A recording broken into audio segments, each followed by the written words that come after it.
Sounds good. Thank you, Rory. Yep. All right, you're all set. Okay, so we'll call the meeting to order at 7:04. All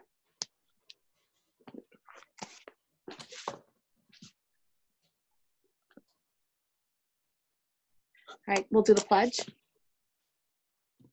Pledge allegiance to the flag The of the United States of America and and to the republic for which it stands, one nation, one nation, under God, indivisible, with liberty and justice for all. Okay, so we have a pretty packed agenda for our special meeting. The minutes are up. And one of the items that Karen suggested that we talk about was if there's any outstanding items from our meeting in March. So I don't know if anybody had a chance to take a look at the meeting minutes. If anybody had any questions on them.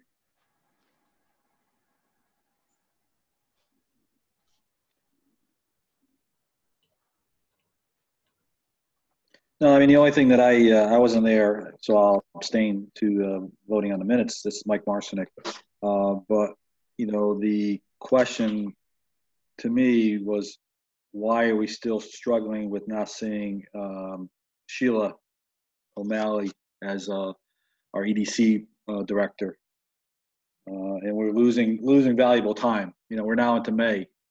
So, but that'll be part of our discussion tonight. Yes, that's actually the next agenda item. This is Brian Surwich. I agree with that, Mike, but I will make a motion to accept the minutes from March, and since we will be talking about that. So, look forward. I second the motion. Mrs. Karen. All in favor? Aye. Abstain, Mike.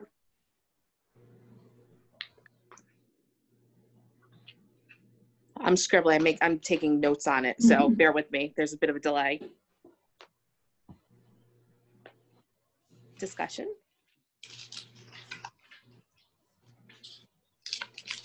All right, so that's done.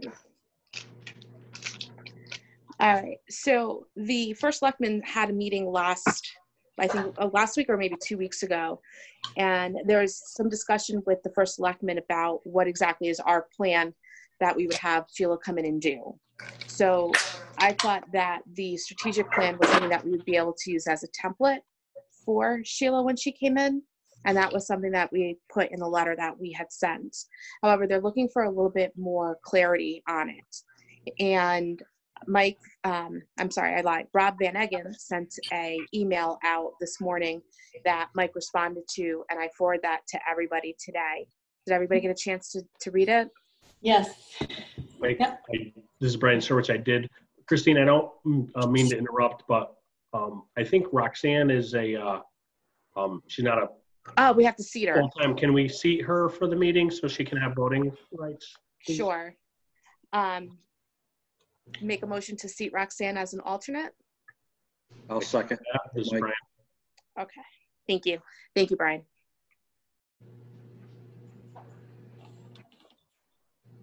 Got to vote? Oh, all in favor? I'm taking Aye. minutes too. Aye. Aye. Aye. Okay. Thank you. Thank you. So did everybody get a chance to read the email from Mike? Yes. Yep. So I think we just probably need to back up a little bit, because I'm sure, I don't know if Roxana is on has been on all the emails. Yes, I have. Okay, so I just want to make sure you're not left out of that. And you were at the last meeting as well. Yeah. So I appreciate Mike's very thorough email and memo to Rob. But I think before we even got into Mike's email to Rob, which I understand why he did it, there was something that we were supposed to discuss from the minutes as to, even if we do go with Sheila, what her status was going to be. Was it going to be employee versus contractor? So which I think would make a big difference, a huge difference, Mike. Yeah, no, this is Mike. I agree with you that the job description, job position needs to be understood, but that's not our role. That really is the role of the first selectman and the board of Right. selectmen to decide whether they're going to have a hire as an employee or a consultant. Right, which is what To us, it didn't matter. we were supposed to put that forward. And I think that will kind of, hopefully, if that's ever answered, contractor versus employee, because that's a huge difference in a contractor and an employee. And I think that will answer some of it will answer. I think Rob had some like integrity questions that he wanted to have answered, but I think her role as the conflict of her being an employee of Ansonia and an employee of Seymour, I think would be answered if we decided that she was going to be a contractor. Personally, I prefer that she was a contractor. I think it takes all the guesswork out of the conflict of interest of her being, because as a contractor, you can work for, several different entities. I would have an issue if she was an employee of the town of Seymour and an employee. Karen, I agree. It's Mike, man. I agree with you 100% on that. Since she is already an employee of Ansonia and is going to remain as an employee of Ansonia, she should be a contract employee. Exactly. So I think that answers one thing. The thing about her integrity that Rob or whoever spoke to Rob brought up, I don't know how we answer that unless you ask her to get references outside of Kurt, some other references that she. I think part of Mike again, Rob's issue was relative to the relationship between Ansonia and Seymour with Kurt being a consultant to Ansonia and vice versa. Now, where is that? Why is that going on? And to me, I just want to get someone who knows what they're doing to get on board so we can get moving. Absolutely. And that's what I tried to explain to Rob in my email, saying, she does have a lot of experience. You're always going to find someone who doesn't have, as a reason why someone doesn't like someone, right, for whatever reason. And in this case, she does have a lot of experience in economic development. And I think there's also a misunderstanding in the way I wrote it of what economic development is. People think that, businesses are just going to walk in the door once you get someone on board. Mm-hmm. It's still a concerted effort between the selectmen, the first selectman, the EDC, the director of EDC, and even the decision why they're coming to a town. Having someone work in two communities is going to be irregardless of a developer's decision to make a decision they're coming to Seymour or going to Ansonia or going somewhere else. They're going to do it for various economic reasons, whether it's tax dollars, incentives, property values, can they lease the property, can they really maximize the value on it, things like that. It has nothing to do with the politics that I saw was rearing its ugly head again.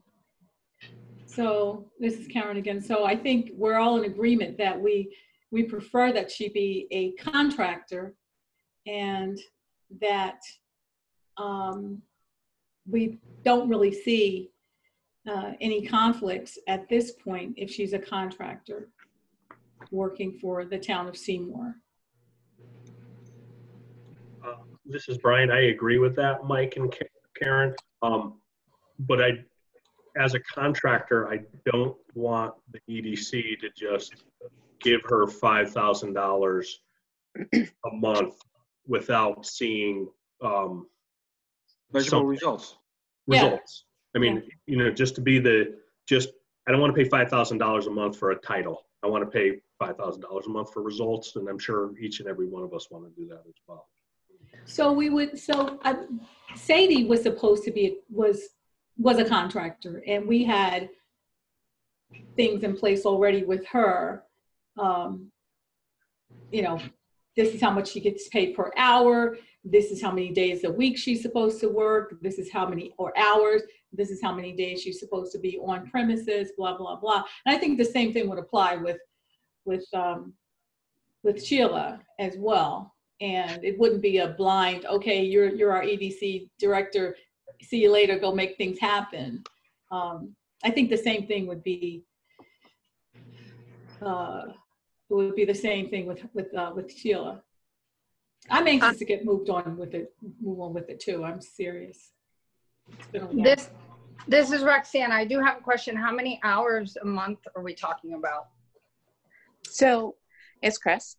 So what they discussed at the first selectmen's meeting is Selectman Bob Finley suggested having due 30, 60, or 90 days deliverables that need to be attained. Mhm. Between us and the first selectman, we would figure out exactly what those 30, 60, 90 days are.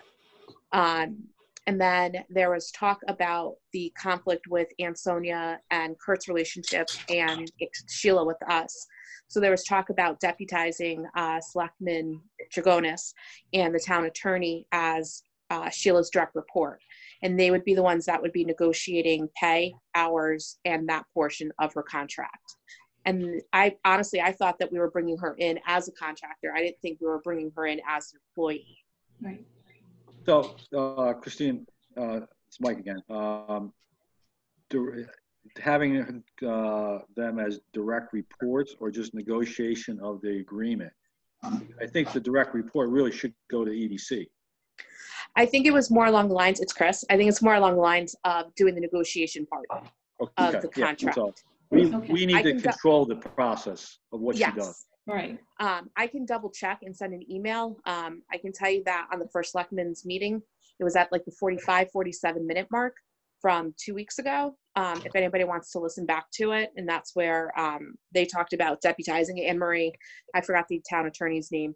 Deputizing him to be the one that would be the go-between for, so it alleviates Kurt out of that responsibility in case there is considered a conflict of interest. So like I said, it's at about the 45, 47 minute mark on their recording if anybody wants to go back and listen to it. But I can double check who exactly she would direct report to, because if I remember correctly, Sadie was reporting to Jim Baldwin? Jim Baldwin. She wasn't even reporting directly to us either. So we can probably make that part of the negotiation of the contract. Right. Right. Yeah, I mean, if it's Mike, if she was an employee, I can see her having to report to a someone in charge at the town level. But she's a consultant, and there's no Right. reason why that consultant can't report directly to the board, the EDC. Mhm. And also too, like we did, it's Chris, like we did with the contract with CERC, it can always be an employment at will. You know what I mean? That way it doesn't have to go through the whole HR process as an employee, where if we don't see the results, we can do like a 30-day and terminate a contract, whereas you can't do that as an employee. Yeah, with a contractor, that's why I say with a contractor, it's so much more. You have so much more flexibility as an Yeah. employer than with an employee. So same thing with Sadie. I think we already answered some of these questions. She's a contractor. She's a consultant. She works X number of hours per week. She's supposed to be on premises X number of hours. Jim, whoever the guy was before, oversees her activities. Oversees. But I think at the end of the day, we're responsible. The EDC board or EDC commission is responsible for her, what she actually is responsible for doing. And, Kurt has the right to fire and hire her, whatever. But I don't think it's any different than Sadie, except that we would like to see some results. Mhm. And I understand that, they probably want somebody within town hall to be there if Sheila runs into problems or questions Right. or what have you. And I get that, and it's needed. Unfortunately, none of us are at town hall every day or, sit in town hall for any of us to be able to do that. I don't know if we should try to put something that we feel is something that we want Sheila to start working on, so we can go back to the first selectman's office and say, hey, listen, this is what we're coming back with. I don't know if we want to revisit our strategic plan again. And to be honest with you, did the strategic plan pass? because I still see it as a draft. I don't know. I just don't want to go back to that again. I thought we already answered those questions. Boom, boom, boom. It's done. Here it is. We were supposed to submit that to the first selectman along with the cover letter about the recommendation for the EDC contractor, and boom, here it is. We're off to the races. It was already submitted. So what else do we, what else is there? Brian, we need to move forward. Exactly. We waited too long. We can't. We have a strategic plan. This is the broad outline of what we want her to start working on.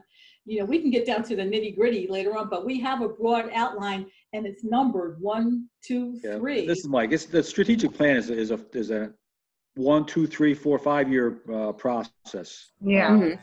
Let it be where it is. It's approved by us, and let's move on to the details of how we get economic development in this town. Right.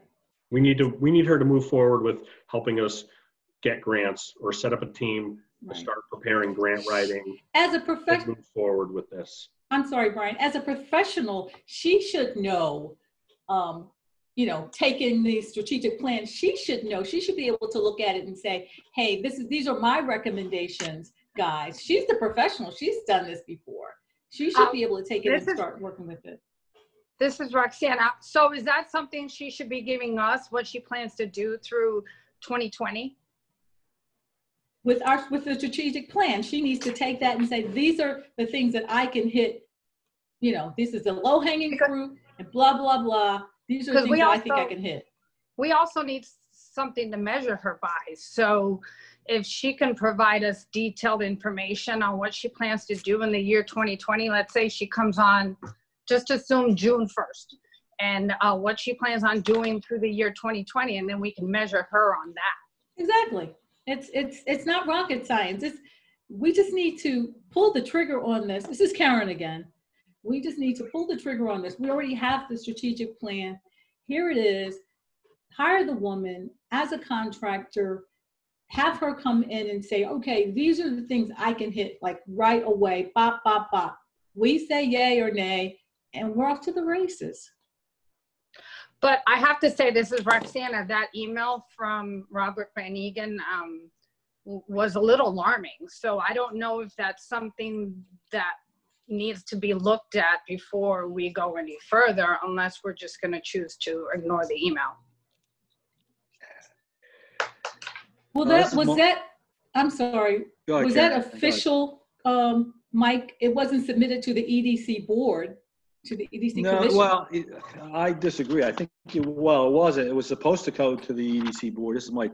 But I think it's, and I'm surprised from Rob's email, because he sat on the board for how long, Christine?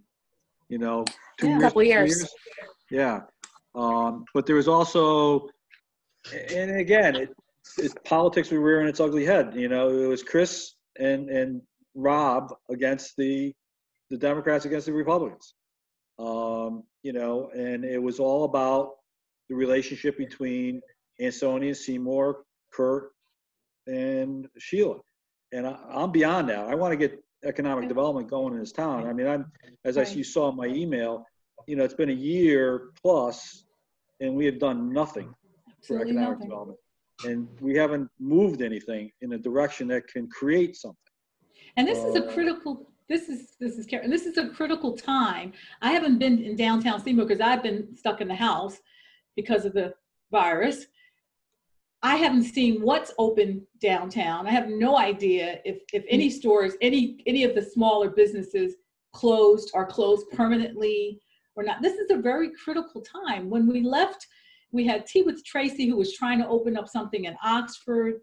And, who knows if she's shut down permanently. But Karen, one of the things that we've got to look at is there really is not a lot of economic development that can occur in downtown Seymour.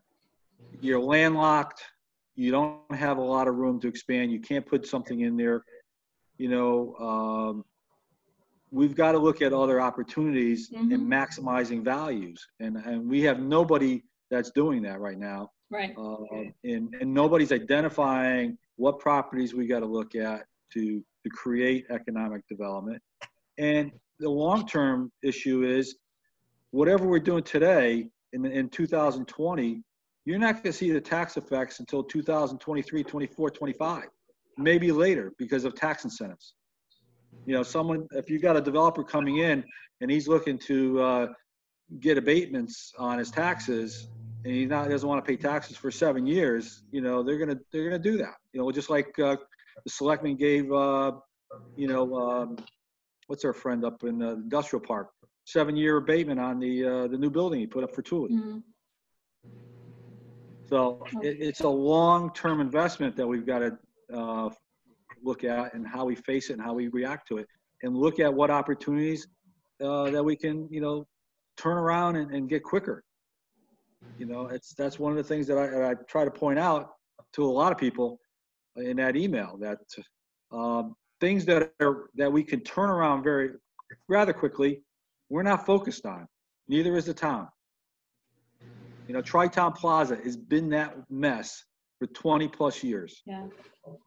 And it's going to be there another 5 years, 10 years before anything gets done, unless there is some kind of negotiations between Seymour and Ron Spector. And that's where I think Sheila will make her money, because that is one thing she is good at.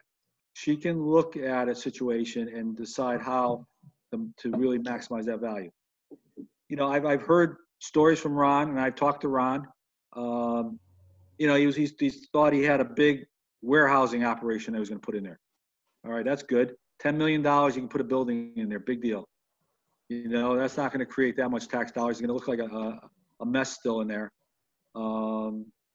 Where you take a look at 8+ acres in Seymour and about 3 acres in Ansonia, that property could develop 250,000 square feet of taxable base. So you could probably put in $50 million of development. But he's not going to do that without cooperation from the town. And that's what you need, someone that's going to be that go-between between the developer and the town selectmen. This is Brian. We need a liaison. Yeah, absolutely. Absolutely. So And that's what she does. That's what she does in Ansonia, believe me, because I've been dealing with her for the last couple of years now. You know, she's gotten the empty buildings where the old Farrell buildings were in 497 ATP building going. And that's what she does. She negotiates between the parties, because developers, if you've never worked with developers, and Brian, you've worked with them, I've worked with them, they don't care. They're looking out for their buck. Mhm. And they're tough negotiators, and they just keep coming back at you. And sometimes politicians don't want to do that, and they just say, hell with it, I'm not going to do it. And that's what we're running into right now. You know, you got a developer at Tri-Town, and we'll just go right into that. Tri-Town, he's out in Reno, Nevada. Okay? He comes here twice a year, 3 times a year. And that's it. And unless someone can, you know, talk to Kurt or whoever is really managing the town's economic development, because we're clearly not doing it, and try and work with Ron Spector, you're going to see that plaza just be that way for 20 more years. All right. Well, this is Karen. I'd like to move on. Can we make a motion and move this over to the first selectman so we can get this going with the recommendations that we already had before? You know, I think in the discussion, it seems like we're all comfortable with Sheila being a contractor and moving on to put this before the first selectman to bring her on board. So I move that we move on with that selection process. I'll second. It's Chris. I think what they're kind of looking from us too is a more specific deliverables, what we want also. So as much as we want to move forward with Sheila coming on board, I think they're looking for us to give them specifics and deliverables that us as EDC is looking for. Christine, are you comfortable, it's Mike, are you comfortable writing a series of bullets that both Sheila and the town, or you want me to do it? We can do it together. Okay. So we're saying that the something more deliverables than the strategic plan? Yes. Yeah, because the strategic plan is more Yeah. focused out in the future. I think what they're looking at is 2020, as Yeah. Roxanne was saying. Oh, we can. Mrs. Bryan, I think they're probably looking for like what her tasks are going to be. Contact Ron Spector once a week to continue discussions on availability for the Tri-Town Plaza. Grant writing for streetscaping grants and things Well, like that, you know. As a former HR person, this is Karen, as a former HR person, I say you keep it very, very high level, because to drill down, it's not fair to drill down to anything very specific, because we haven't even chatted with her about things. So I think we have to keep Karen, it. no disrespect, but she's a consultant. She should know what she's doing. We like, yes, but I think it's only fair. You don't want to, listen, you want to set a person up for failure as well. Yeah, No, but I agree. I agree. We don't want to set her up for failure, but I think as a consultant coming on board, she has the expertise that should be able to attack it fairly well. And we just got to put the right set of goals in front of her to get done. And make sure they're not. I'm going to play the devil's advocate, because if we put something out there, you give it to someone else who's outside of this board, who already have issues with her coming on board, and if they see something that she hasn't met, these specific deliverables, it just gives somebody something to pick at, to say. Well, I don't think we want to release it to the first selectman or the board of selectmen until, you know, we've agreed to it and Sheila's agreed to it. Okay, then I'm okay with that. I just think it should be very, very high level. I just don't want. Yeah, you don't want to set her up to fail, pretty much. Exactly. I don't want to set her up to fail, and I don't want someone else to come in and say, boom, you EDC came up with these deliverables. She didn't meet them. See, I told you so. Yeah, it's hard enough to find a good EDC person as it is. Yeah, but I think this is Roxanna. If we work with her together, they should be attainable goals. Absolutely. Agree. I agree with that. All right, so the motion is to, what is the motion's still on the floor. It hasn't been voted on. It's been seconded, but it hasn't been voted on. So I can rescind the motion and restate it. I don't think you have to change it. I think we just got to get it agreed to before we send it off to the selectmen. Okay, so we need to vote on that motion then, Christine. And then also too, it's Chris, if you guys have ideas or suggestions, throw it in an email and we can kind of put something all together. Then we can do like another quick emergency meeting like this or special meeting and make sure that we're all okay with all the items that all of us have come up with. And then we can forward that over to the first selectman's office. Does that sound okay? It's fine. Okay. What's a time frame that we can get everything back so we can, what's a good time frame for everybody to kind of throw something together via email? Because I'm sure there's going to be a lot of duplicate items too. Everybody's concern is Tri-Town. Everybody's concern is, you know, like Seymour Wire or Seymour or Housatonic Lumber. So there are probably going to be a lot of duplicates on there. So I'm sorry, Brian, I didn't mean to cut you off. I think Brian said 2 weeks, but I think you got to have a roundabout with us in about a week. And then we got to get it to Sheila, give her probably a few days to look at it. So maybe you call for a meeting in 2 weeks. Okay. You know. Yeah, that's good. And if we start, we give Sheila the information, she's already going to get going on it, even before she's hired probably. So. And also too, I mean, I'm sure Sheila has ideas too, as what she can do or what sites or plans that she has ideas for as well. All right. So we'll make a motion to meet again in 2 weeks. We'll put together our list of deliverables, our items that we want addressed as EDC. We'll involve Sheila in them, and then we'll forward them over to the first selectman's office. All right, then I rescind the motion because it hasn't been voted on, so I rescind it. So it doesn't have to be voted on. Okay. All in favor? It doesn't Doesn't have to be voted. have to be voted on. If you're going to go a different way, Yeah, then never mind. doesn't have to be voted, and I rescind it. Okay. So in 2 weeks, we'll call something. We'll ask Rory to set something else up for us in 2 weeks. All right. I think we need to have emails like going out between us before 2 weeks. So we really need to have a Absolutely. working discussion document Okay. so that we can like agree and vote. And Is it possible to? I'm sorry, this is Karen. Is it possible to use Google Docs? I don't know what the parameters are for these because Google Docs we can share that and put our things in the same document and edit it. So whatever works for everybody. Yeah. I'm getting so tired of technology now. Whatever works for you, Mike. Hey guys, I got my whole office working remotely. It's tough. guys, if I could just chip in for a second. Be careful with having an email thread go Right. back and forth with FOI.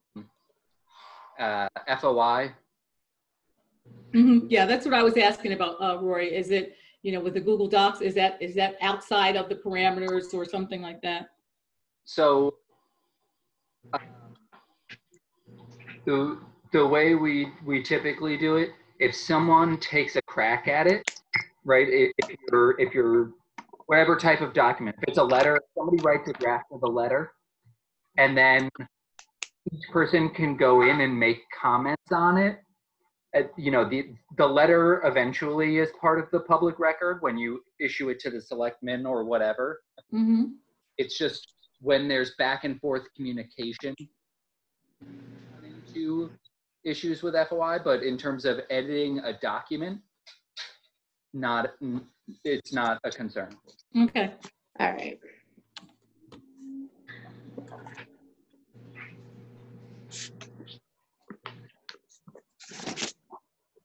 hey, this is Brian again. Rory, if you could forward us, do you have any information on what Fred Masor, what his role was here and what the town of Seymour expected from him?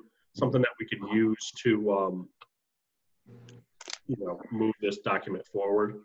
So the job description that I sent over to you guys was the job description that Fred worked under. And as far as I know, it has not changed because since he only had Sadie, who was a contractor. So that job description represents what was expected of Fred. Thanks. And the other thing that I'll just say, it's helpful, some of the selectmen lack the context of having been at your meetings. You know what I mean? So all they operate off of is what they see in your letter. I don't know, may not meet this coming Tuesday, which they're scheduled to, but it may be useful to have a member. It always has to be less than a quorum because of FOI. Having a member or two attend the selectmen's meeting to answer questions, because then there can be some back and forth, and it doesn't have to be that you guys have to wait for your next meeting to discuss it. You can answer the questions that they have on the spot. I don't think that would be an issue. It was an agenda item, so if you guys wanted to participate, that might be a way to move things forward more quickly. I say Christine needs to go to that next and present. It's Zoom. It's a Zoom meeting. Yeah, if there's ever a time to have to go to the meeting, it's now, because you don't even have to leave home. Do it from the comfort of our own home. Okay, Mrs. Karen, well, I'll nominate Christine to present. I'll talk to Chris, and we'll whoever wants to go, I'll let you guys work that out. But when we're setting the next agenda for the selectmen, I'll be in touch with Chris. As long as it's not Mike.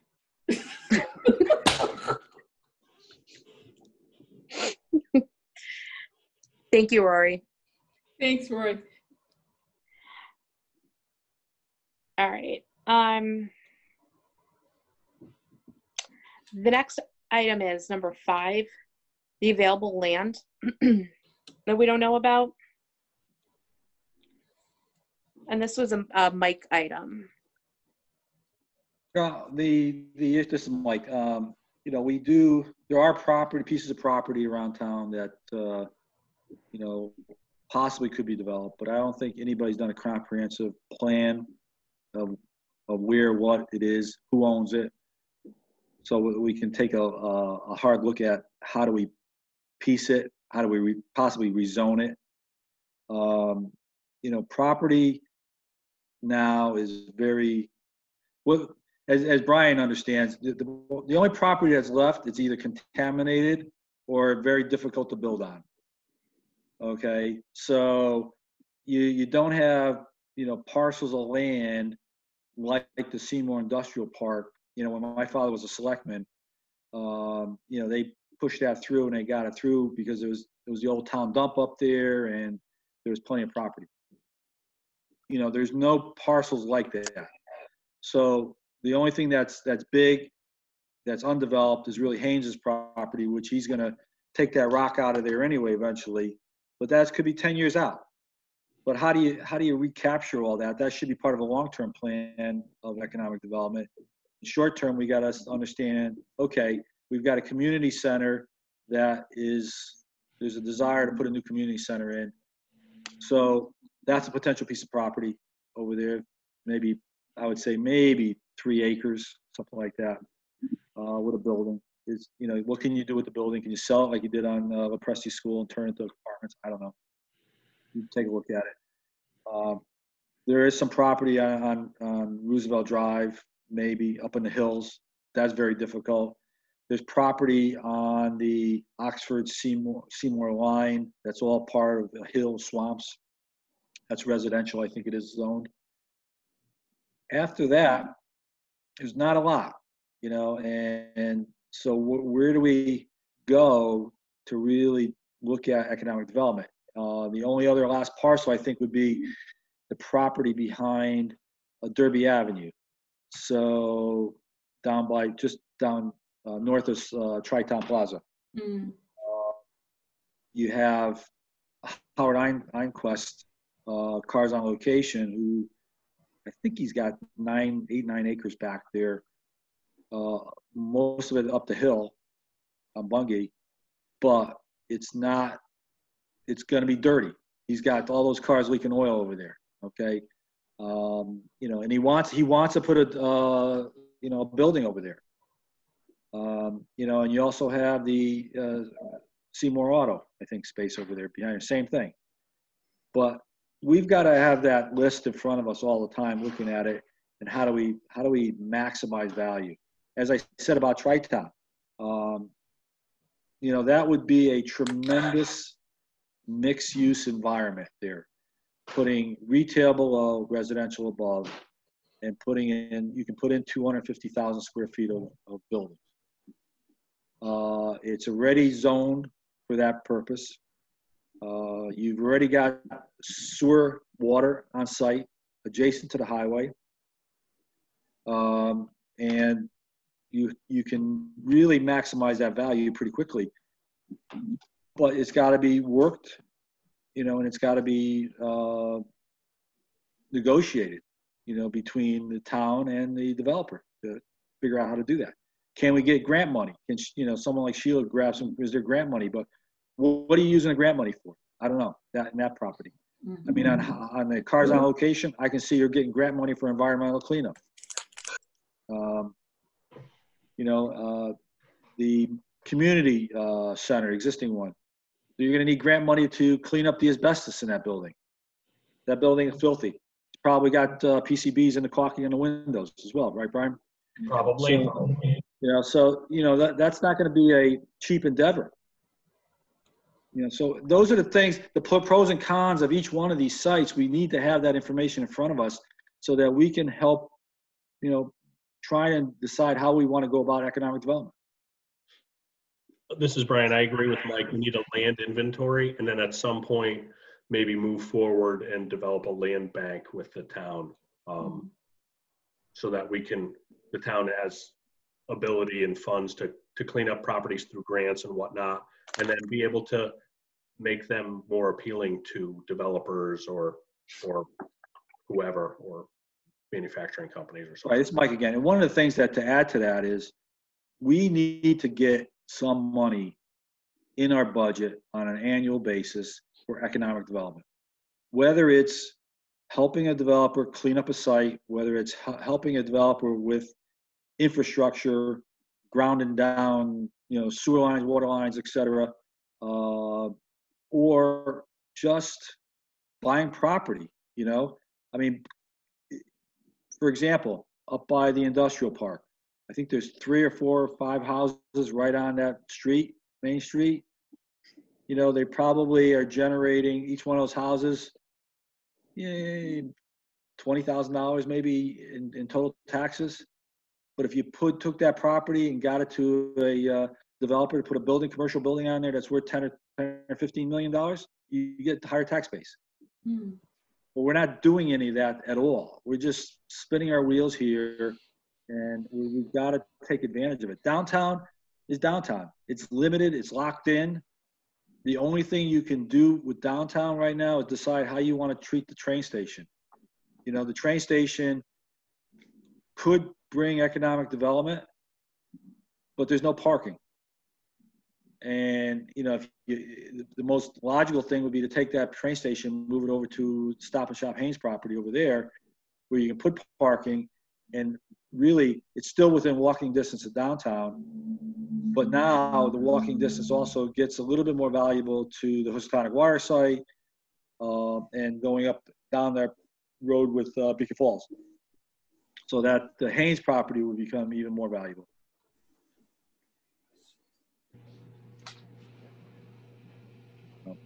So land inventory is key. I think we got to get that done. And that could be part of what we want Sheila to do too. Yes. Yeah. Yes, absolutely.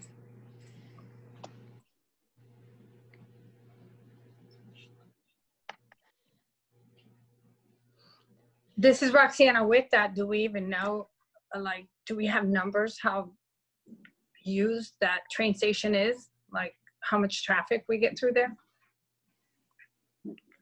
I'm sure there's some form of report that we can probably find on Metro North, their website, because I'm pretty sure Amtrak does usage and stuff. So we can probably find out. I don't know how up to date and accurate it is, but from my understanding, that's not the most reliable or dependable train station that's I think, Roxanne, the issue there is next year, sometime in 2021, positive train controls go online, and now they can run back and forth trains, which means now you're not locked in. And if you miss a train in Bridgeport, you don't have to wait 3 hours to get back. That will open up the whole valley, as far as I'm concerned, all the way to Waterbury. Even though Lamont is not buying trains like he promised, he took it off the bond commission for the Valley line. I think it still is it's a positive move by having the trains going in multiple directions. Ansonia, for example, because my office is right outside there, the morning train was getting, the 7 o'clock train was getting probably 10, 12 people getting on. And then at 6:30 coming back, there was probably 15 people getting off. And that's just Ansonia. And that's without, the positive train. So I think, there's going to be economic development all up to down the train line. And I think Naugatuck is looking at putting a new train station in and continuing their economic development, which was adjacent to the train station that they had planned 10, 15 years ago. Yep. This is Brian. That's correct, Mike. Naugatuck wants to develop the former Uniroyal properties. I think they're like property A and B, they call them, or something like that. And they want to, they're pushing for a developer to come in and build that train station for them, and then helping them put up some nice apartments. And that's the kind of vision that we need to do for our train station or whatever. Yeah, but whatever the we problem decide. in downtown is you don't have any ability to really grow it. You know, unlike Ansonia or Naugatuck, where you have land around it or buildings around it that are vacant, like Ansonia. You know, the property that we're working on there in the city, I've got 98 units going in 2 buildings, and I can potentially put another 150 to 250 additional apartments in downtown within 250 feet of the train station. Wow, it's nice. So, you know, that's a huge advantage for Ansonia.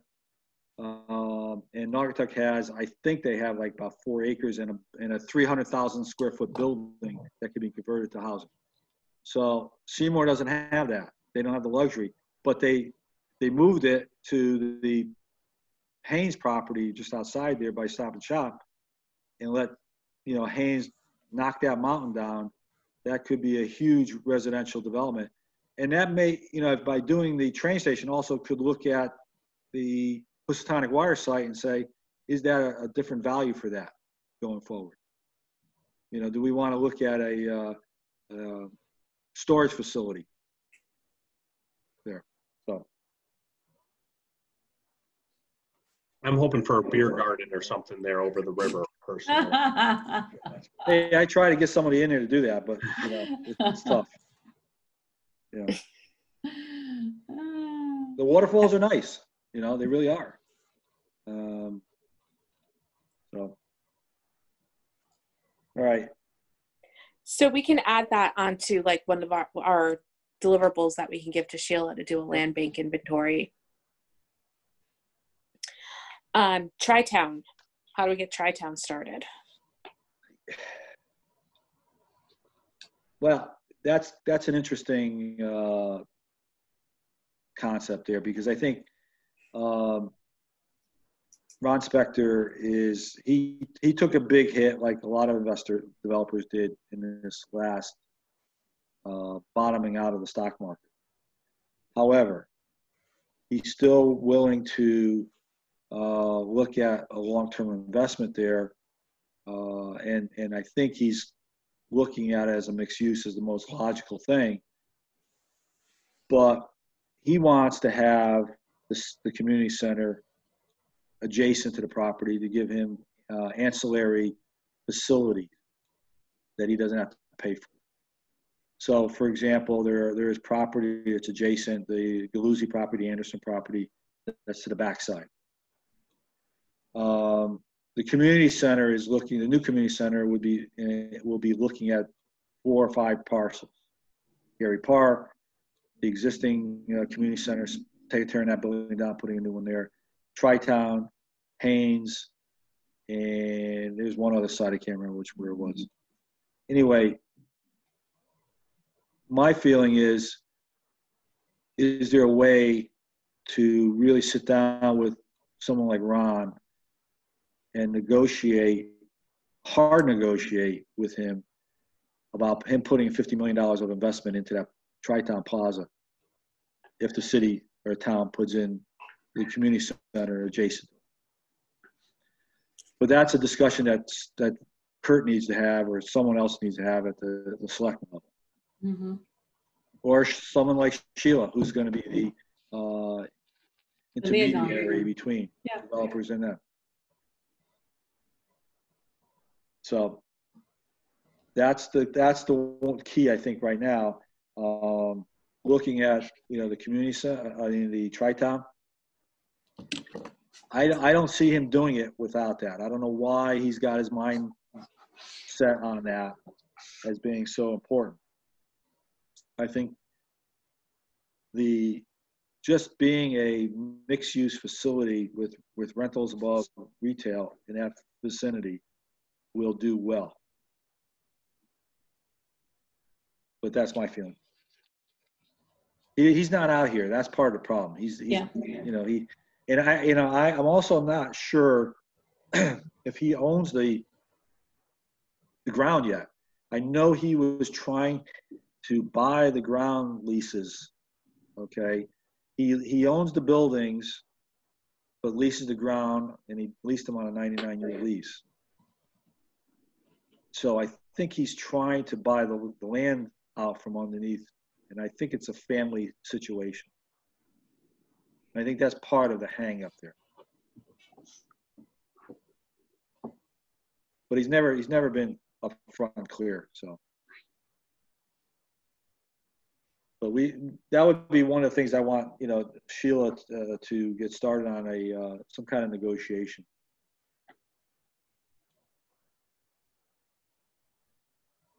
And I think he's gotten most of the hazmat materials out of there.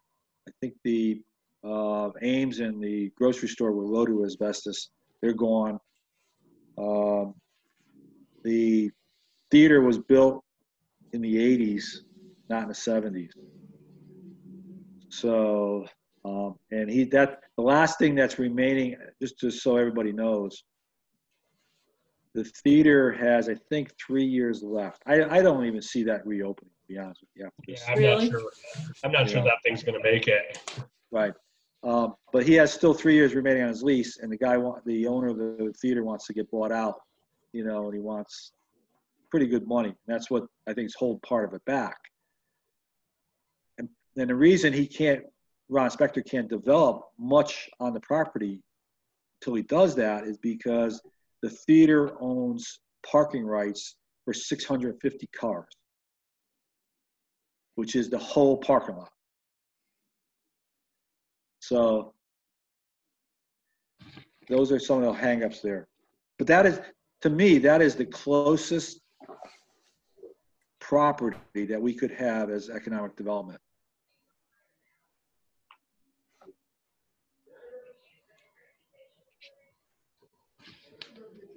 That's update on Tri-Town. I want to go back. This is Karen. I want to go back about speaking about the goals and some objectives for the contractor. I was just looking at her the draft of her proposal for what she submitted. And if you all have seen this, if you haven't seen it, we need to look at this again, because I think you can take out some of the things that you want her to do are right in here. Like she talks about what she plans to do or would like to do for as a contractor for the town of Seymour. So if you have a look at that, I think you can pull out some of the objectives right there. A contractor agrees to provide the following services to the client. So if you want to look at that, that would help. And if you don't have this, I think everybody got a copy of this. I'm not sure. Yeah. I can forward it if everybody wants a copy. Because that would help, I think, because it goes step by step, you know, research federal, state, local funding opportunities. She's going to attend meetings with the client. She's going to aggressively pursue opportunities. She talks about writing grants, blah, blah, blah. So.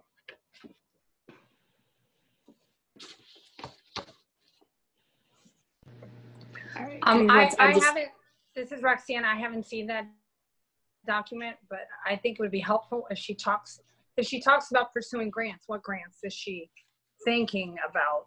Yeah. At this time for Seymour, because she's done this before, so I'm sure she should have something specific in mind. She, at the meeting that she was at with us, she mentioned a quick grant. I believe it was from Eversource for some lighting improvements downtown, Right. which, you know, anything that can brighten up and freshen up our downtown, like, let's hop on it. And some of these grants are just waiting for us, but you know, I'm not a grant writer. People at my company do it, but you got to pay them to do it. I mean, if we're already paying Sheila, like we can, she knows, and I think she followed through with a lot of grants in Ansonia.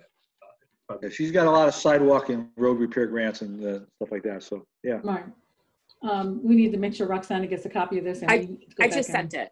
I just sent it to everybody. Because I think it's great. She lays out exactly what she wants to do, what she proposes to do for the town.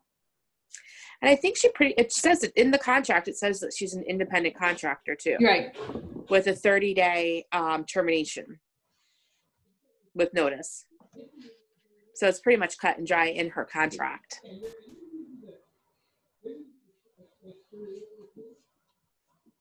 So this is Karen. So let's revisit that. Okay. And Brian, you had a conversation with Housatonic Wire? Yeah, I spoke with Alex Budzinski, and pretty much nothing new with Housatonic Wire. I was hoping for something. The most recent storage facility developer, 603 Storage, has pulled out due to the coronavirus. They're unsure of the economic status of things going on. Rory had reportedly Rory had forwarded a developer from Southbury to Alex.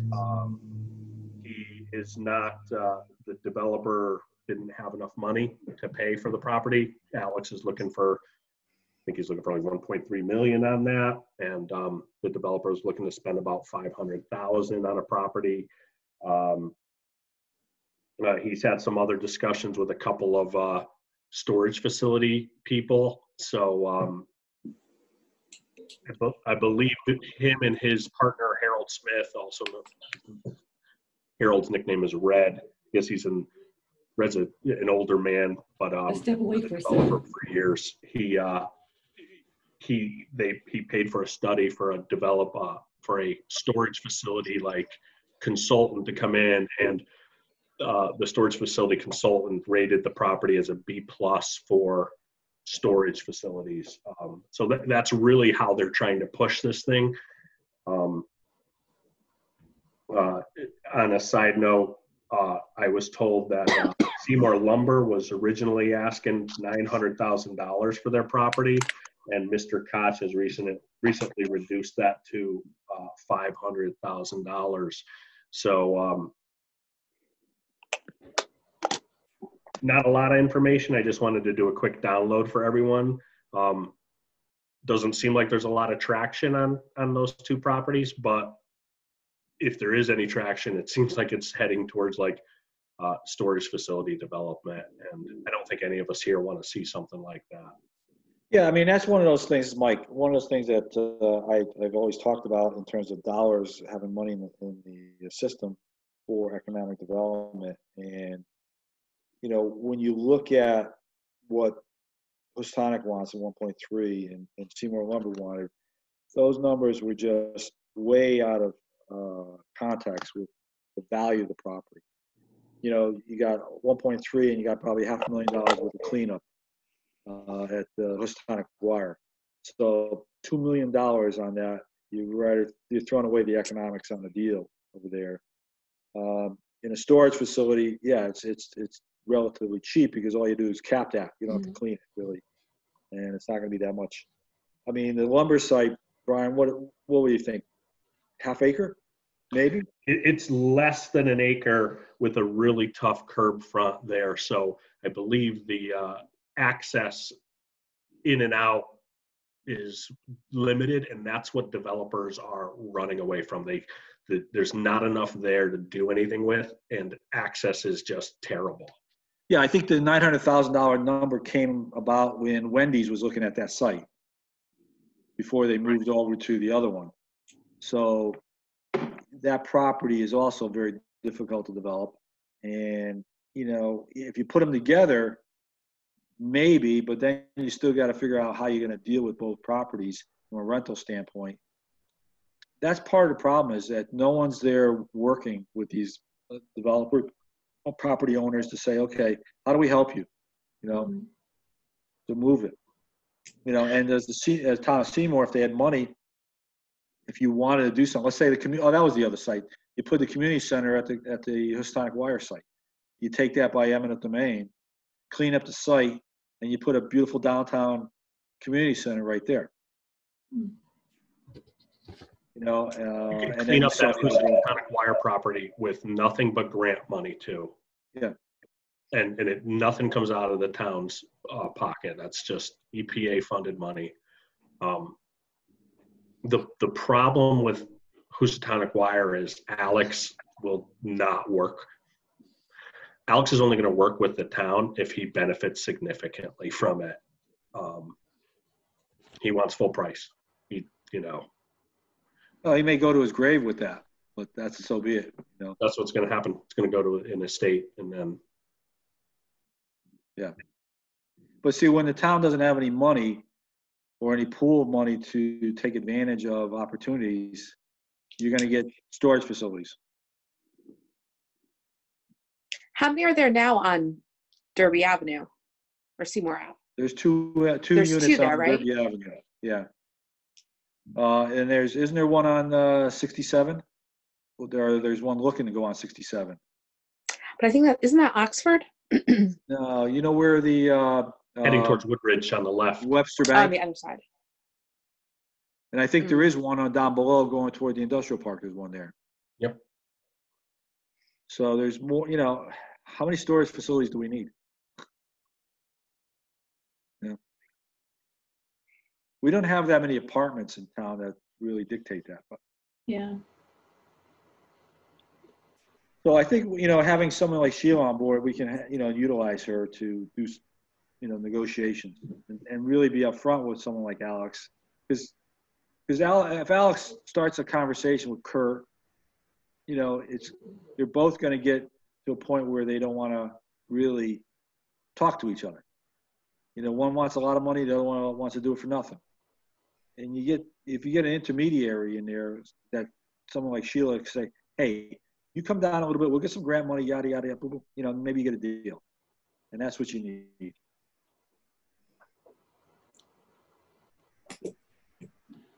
For example, Sheila negotiated the deal with the developers and Sony on those buildings, and that was a mess down there. But she was able to negotiate with the developers and the alderman and the mayor and convince them, yeah, we're going to give them the buildings, okay, to develop. They own the buildings, they're going to give it to them. But they're going to get the tax revenue down the road. And that's the thing that everybody's blind to. You're going to get that tax revenue, but you got to sometimes give something up.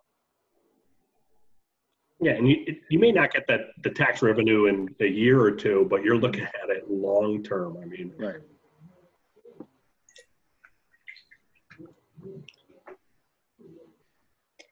I think you answered one of our questions, Mike, for number 8. What areas of Seymour can be developed immediately to increase our tax base? And I think you mentioned if we can get Tri-Town moving, that would help us. Yeah, I mean, I think there's still a couple of parcels in the industrial park that are still available, but they're very difficult, buildable plots. So other than that, I mean, there's not a lot, and we're struggling. The town is struggling. Kurt's done a great job trying to keep the tax base down based on residential, but you don't have anything coming into town, and it's gonna start to rear its ugly head, in a couple of years. If any of us, if we took our house and moved it to Shelton, we'd be paying half the taxes. So, and talking to Bill Sawicki, they're struggling. They lost revenue last year. They're probably going to lose more revenue this year from the state. So, they've already tapped into, I think, some of the reserves to keep the mill rate as low as they can.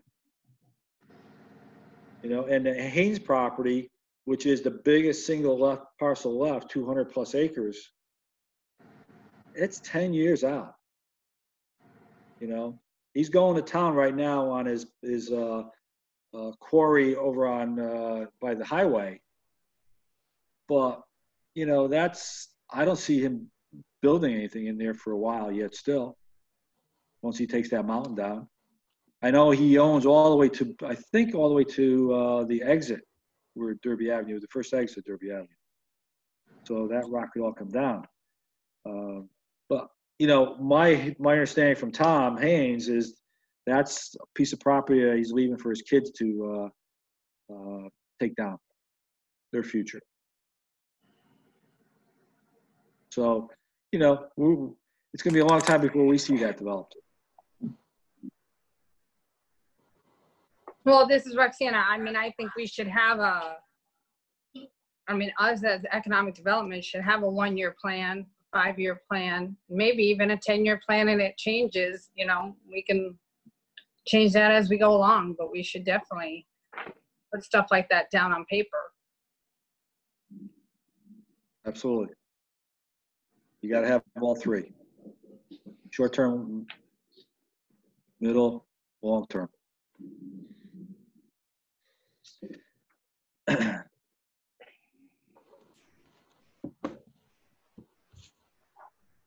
Christine, you want to jump to 9? I put that there because there are ways, once you do the land bank inventory, to look at adjacent properties where there may be some open land or some availability to grab some property or see change in ownership on property that you can then go to a PPD, some kind of planned development district, or something where you can rezone it, and now you can start to put some property together for development. I don't know where that is, but I'm just throwing it out there as an idea. We should look at that down the road.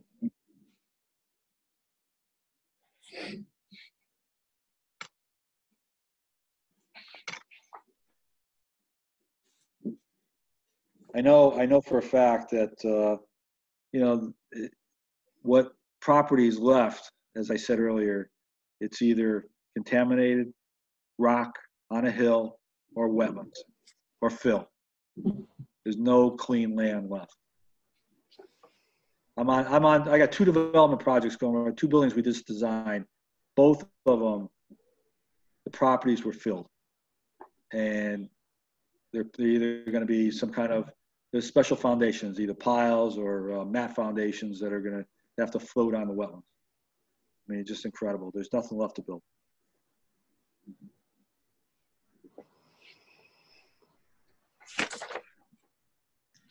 This is Roxana. I know, Brian, you had brought up a listing of brownfields, I believe it was last time. No, I think that was Rory and Kurt went to a brownfields development conference, and they were, Roxanne, that's kind of part of the land bank that we want to do is the brownfield sites. I don't think there's not a significant amount in Seymour like there is in Ansonia, or there was in Shelton. Even Shelton's running out of brownfield sites. But I think that just kind of pours into our land bank system, whether it's a green site or just if it's Balco's gas station, which is an abandoned piece of property that the town can probably seize, and there's there's petroleum brownfields grant money that can be used to clean that up. So yeah, the brownfield sites kind of comes into that the land bank or land inventory that we were discussing. I mean, look at on Route 67, just past the Henny Penny, the former property by Keywright that was a PCB cleanup, and it was just vacant for a little while. Now, at least it's a landscaping supply property that I'm going to visit and pick up some plants and stuff if we ever have nice weather. But that's kind of the start with some of those contaminated properties, and then you move forward. I went there on Tuesday and got plants.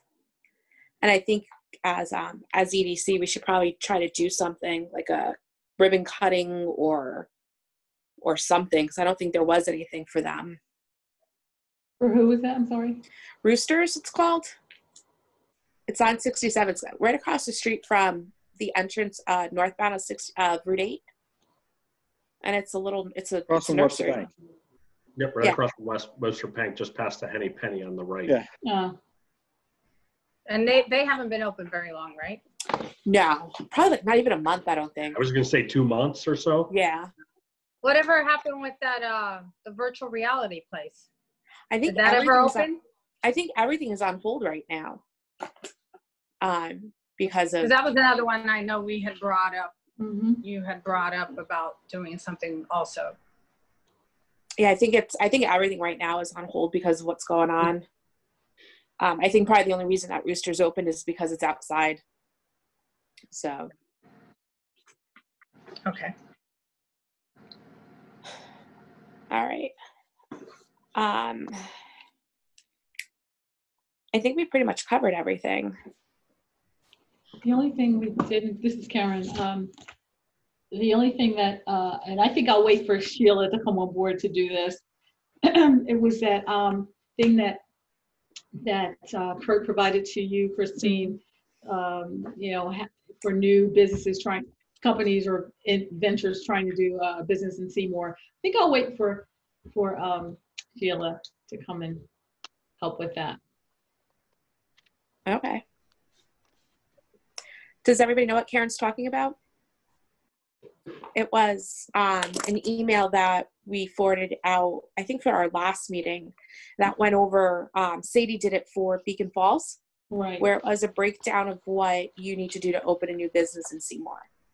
And yeah, it was Advanced CT, and she did this, it was, I think Brian, you were at the meeting, and Roxana was at the meeting, but Mike wasn't there, but it was looking to do business in Beacon Falls, and Sadie went through all these things that you should do, step 1, step 2, step 3, step 4, and we ironically said this was something we had asked her to do for Seymour, but anyway, so we'd like to have this done. Maybe Sheila can work on this when she gets. Yeah, you know, I don't want to waste a lot of time on something like this, only because we don't have a lot of available inventory. I think Beacon Falls has available land and available building inventory down their Route 42 corridor, you know, between Route 8 and Oxford, and coming down towards Seymour, that area. There's a lot of land there that could be developed, or the buildings, the industrial buildings there. So it's a little different situation, I think, than what we have.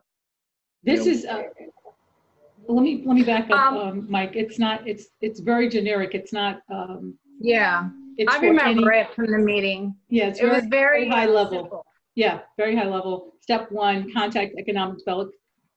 All right, so yeah, okay. So just Yeah. come when you come into It was a town. very Yeah, simple, exactly. Okay. Step by step, which honestly, I believe we talked about maybe even it would go on the website, on the town Yeah, website. exactly. Right. Who to see? Exactly. Who to see when you come in and you want to do Mhm. business. Yeah, it was a very simple, I think it would take someone not even half an hour to get it done. And it wasn't very difficult. Mhm.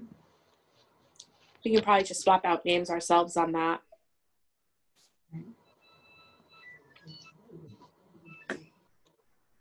So I Okay. think, I guess we're done. Yeah. I You move good? that we adjourn. This is a special meeting, so you can't go anything beyond what's on the Yeah. agenda. Then I move that we adjourn. So moved. Discussion. See, I finally remember You discussion. don't have to have discussion then. Thank you, everyone. We'll you. circle back in 2 weeks. Rory will get me some dates, and we'll send everything else via email again. Before we go, can I